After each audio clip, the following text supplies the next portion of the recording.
For centuries, Elizabeth I has been celebrated as the Virgin Queen, a monarch who famously claimed to be married to England.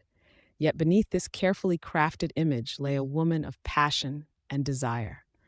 This documentary unveils the secret loves that shaped her reign, challenging the myth of her celibacy. From Thomas Seymour to Robert Dudley, her relationships were as politically strategic as they were deeply personal. Elizabeth's first taste of forbidden love came with Thomas Seymour, her stepmother's husband. Their flirtations were reckless, risking her reputation and safety. When Seymour was executed for treason, Elizabeth learned a harsh lesson. Love in the Tudor court was as dangerous as it was irresistible. This early scandal shaped her future approach to romance, always cautious, never fully surrendering her heart. Robert Dudley, Earl of Leicester, was Elizabeth's greatest love.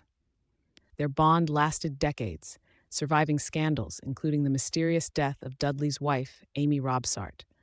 Elizabeth's refusal to marry him, despite their affection, reveals her ultimate priority: power over passion. Dudley remained her closest confidant, proving that even unfulfilled love could wield immense political influence.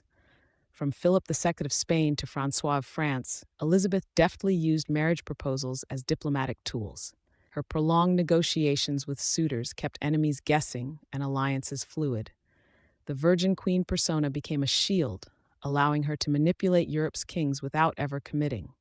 These political romances reveal a master strategist, turning love into a weapon of statecraft.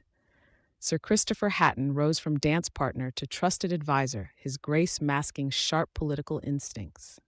Elizabeth's favoritism toward him, rewarding him with titles and land, sparked jealousy among nobles. Their relationship blurred the line between romance and patronage, showing how affection could be both personal and transactional in her court. Walter Raleigh's daring voyages to the New World mirrored his bold courtship of Elizabeth. She reveled in his adventures, granting him monopolies in land, until his affair with her maid of honor provoked her infamous temper. Their dynamic highlights her conflicted desires. She admired ambition but demanded absolute loyalty, punishing those who strayed.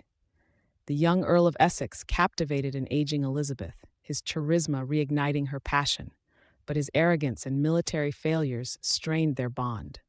When he returned unannounced from Ireland, bursting into her private chambers, their relationship fractured irreparably.